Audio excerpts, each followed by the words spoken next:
Foothill Hills, Sylvania, and Perisburg, both on Toledo. And he also founded 3 mosques as well as Islamic studies programs at 3 universities, Auckland, Detroit Mercy, and Mary Grove. He delivers khutbahs and performs marriages, especially interfaith ones across the nation. Convalidation involves 2 clergy persons from 2 religions performing a wedding. His academic preparations includes professional and graduate degrees in Sharia, Arabic, education, business, and Islamic studies. He chairs doctoral business theses and Islamic studies PhD committees, and he traveled to 5 continents to speak on Islam and nonviolence, architecture, suicide prevention, and epistemology of discomfort. Dr. Salie completed a 2nd PhD degree on Sharia-centric hermeneutics.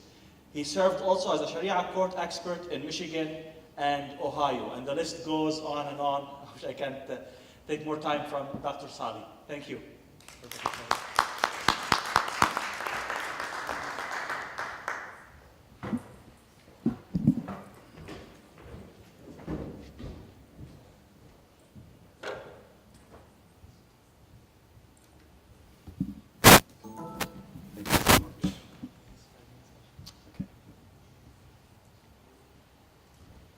Assalamu alaikum. Shalom alaikum. Sat Sri Akal. Namaste. Peace be with you. And my own Dutch language is Goeiemiddag. Now, I've mentioned here that pedagogy could be used to edify, and edify is, of course, a step higher than educate, where you are actually so taken in that you appropriate the ideas and the practices of other communities. To rectify in this storm of this information distortion, to transform.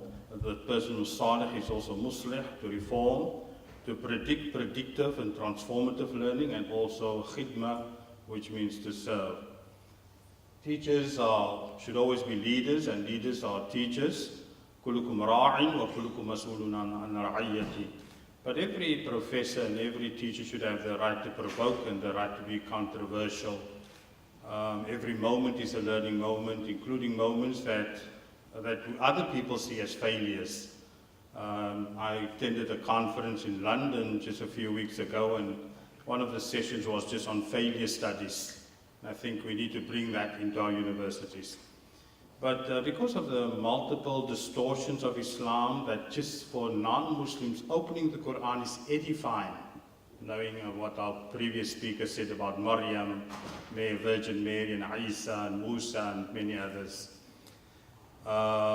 So how do we do this? How do we,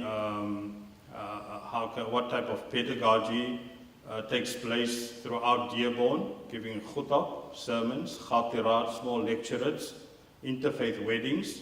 Now, some of these South Asian weddings could have anywhere from 200 to 2,000 people in the audience, and invariably there are colleagues and friends that are non-Muslim. So we always turn all our lectures in such a way that it's understood by the non-Muslim audience, or even Muslims who are not too familiar with Islamic terminology.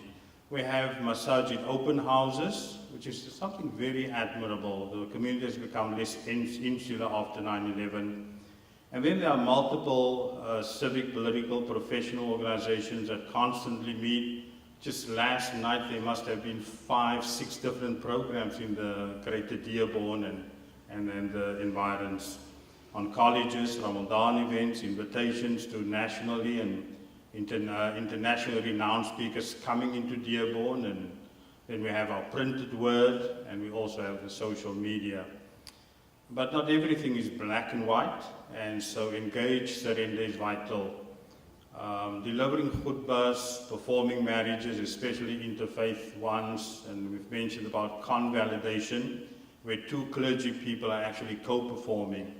And increasingly in America, it's not only the Ahlul Kitab does not only go from Muslim women marrying men of the Ahlul Kitab, but also the other way around, because of the sukut of the nafs and the silence. Sukutu is the rahmah, we find in one hadith. Now, just I think a week ago, I spoke at Bin Jubail, and I didn't expect to be on the same platform as the head of the immigration and the head of the FBI, but we need that because we need to educate, we need to engage even with those people that we feel that we need to protest against all the time. Last night again there was a Greenfield Manor Impact event where senators and congresspersons, US congresspersons and state officials at every level were present there. But almost at every event we have Shia Sunni scholars meeting each other almost on a weekly basis. 3 days ago I had a funeral at Woodmere Cemetery opposite Dix Road Mosque, 94-year-old Turkish Albanian women. Almost the entire crowd was non-Muslim. I imagine performing a janazah prayer with an entire crowd that is non-Muslim.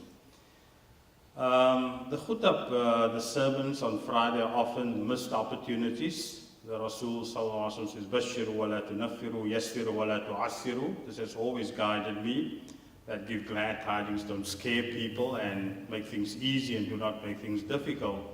But so often the khutab become an insult to the intelligence, interpretations that are disturbing and lack sophistication and nuance. We have more khutaba orators than fuqaha or mujtahideen or rasikhun fil ilm. And that's why people like Pamela Galler goes after Esposito and Tariq Ramadan, because these people have some type of, how can I say, some type of finesse and some type of deep understanding. Muhammad Ghazali complained about incompetent scholars and ignorant followers, and this is unfortunately still the case, and too often we have the ulama were the F students, F grade students, and now we are paying the price because we do not have the alim profession as so lucrative and inviting that our best minds and best brains are going to become ulama. So we'll have to revisit that. 2003, I did some research about rabbis and found that they were earning $300,000, excluding pilgrimage to Israel and educational benefits and entertainment benefits, and then they had a team of people helping them. The mosques are not the same. So I'm trying to let you see into what has given us the type of leadership that we have in the mosque today. The Arabic saying, al-ikhtilaf ni'ma wal-khilaf niqma, is something that we need to be very careful of. Islam has an epistemology of discomfort and disagreement, and there's also the mujadala imperative. وَجَادِلْهُمْ بِالَّتِي هِيَ أَحْسَنُ, always debate in a way that is handsome and comely and beautiful. And if we have that proper enlightened scholars, we will help to refashion identities and to revisit some of the interpretations that are rigid, inflexible. One of the things I want to do is just always never let the colonial enterprise off the hook. What I did is I found in the 1500s and 1600s when the Dutch wanted to subjugate Aceh in Indonesia, they felt that the only way to subjugate certain parts of the Muslim world to kill enlightened scholars and sometimes put in their place the most narrow-minded scholars. You look at the fight between Shia and Sunni today, and a lot of those puppets who are very, very virulent against Sunni or Shia are often placed in there, paid very handsomely. Please do not let the empire, the neo-colonial imperialism, colonialism, do not let them off the hook, because they put damage that is in place for hundreds of years. We know the split of the Kurds, the split of the Punjab, the split of almost everywhere. We still have suffered that. So inflexibility, rigidity, rigorous binaries, destruction of non-scientific works, like religious works, all the credit goes to the colonial enterprise. I've done that, put it in my second PhD, and I hope to get that out soon. But there's a pedagogical principle that we move from the known to the unknown, and even if I tackle a topic like suicide prevention, I see what the Quran says. The Quran speaks about the Virgin Mary and how she would say, Ya laytani mittu qabla hadha wa kuntu nasyan mansiyya. And in another place of the Quran would be, Ya laytani kuntu turaba. You know, we know the great poet who used to say, I'm not sure, Mutanabbi, Innaka asqayta al-arda khamra, ya laytani kuntu turaba. But that sense of feeling you want to take your own life and you wish you were not alive, that is very much part of the human condition. And so looking for ways to fight anxiety, fight depression, and fight negative thoughts, you could actually find it in the Quran, which is a very rich text in many ways. But our view has always been hum rijal wa nahnu rijal.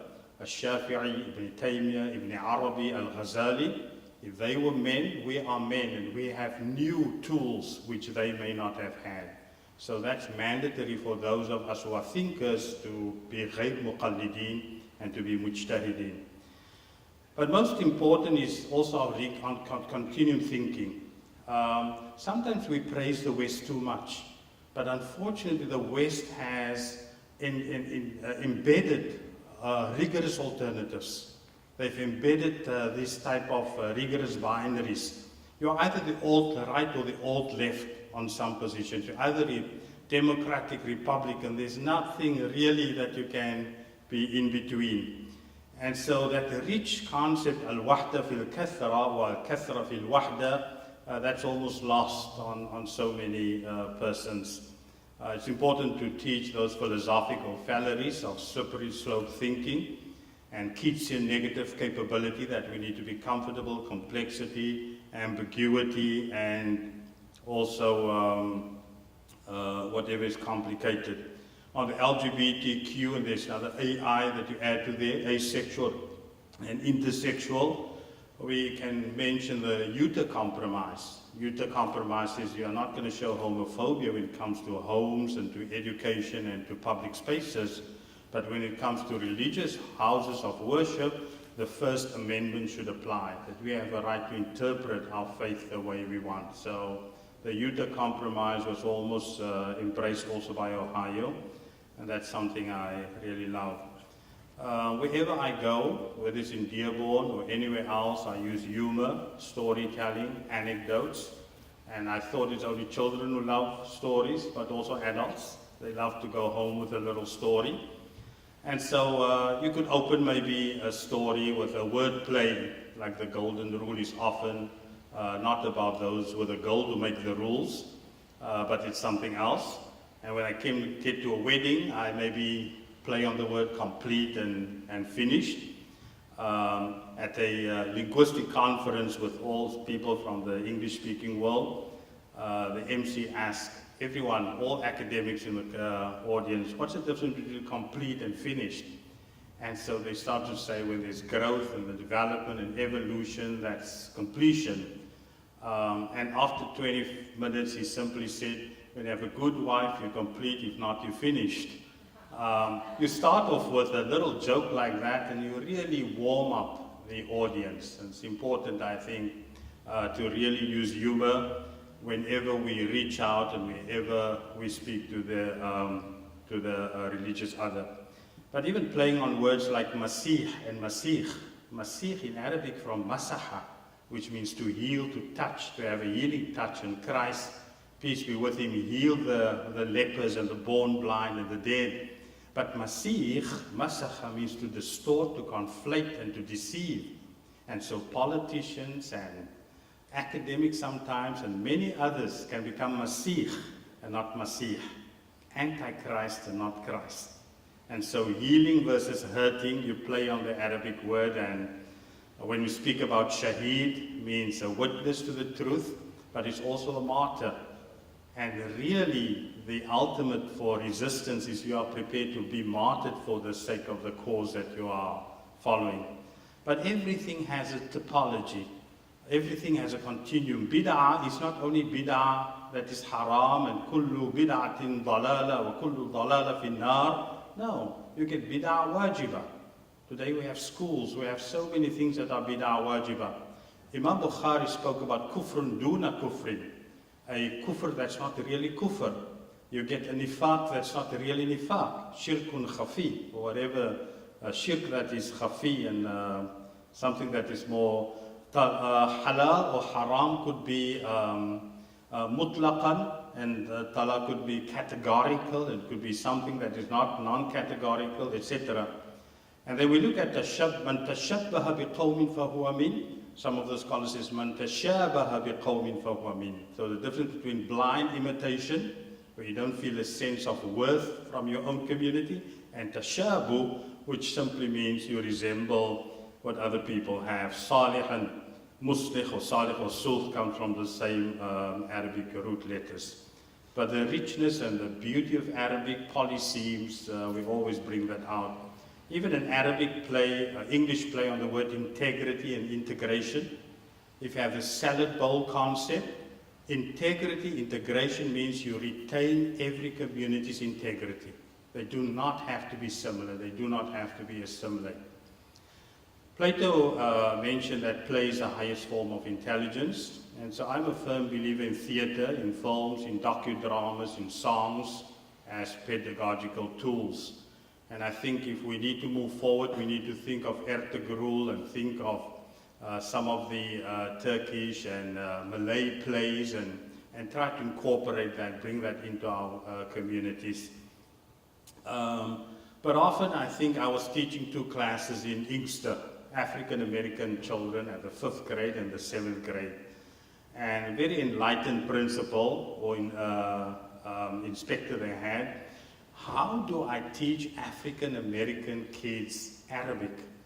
And so I had to bring a lot of songs, and songs that we as non-Arabs, when we learn Arabic, that we had to learn in a playful way. Now we know Lughatul Arab, Lughatul Dad, and I would say maybe Lughatul Arab, Lughatul Ain. So we have a little song, Ain laka akali mu'akali mu'a'a wa mu'a'a. So I exaggerate it, make them excited, and they want to scream out the song again. Dad laka dadali mudadali mudada wa mudada dadli daydi daldi. So you take all the letters of tafkhim, ta laka tatali mutatali mutata. It becomes a little exciting, but it becomes interesting for children.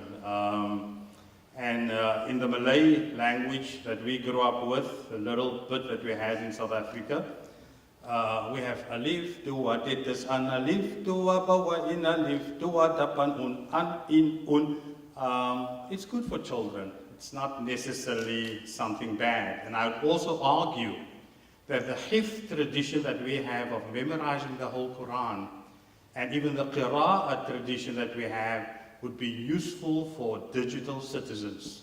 You ask any digital citizen if they know the phone number of their mother or their grandmother. They won't know. They only know maybe one phone number. A lot of Syrian students came and they could ace the MCAT and ace many of these difficult because of their memory work they've done through the Quran.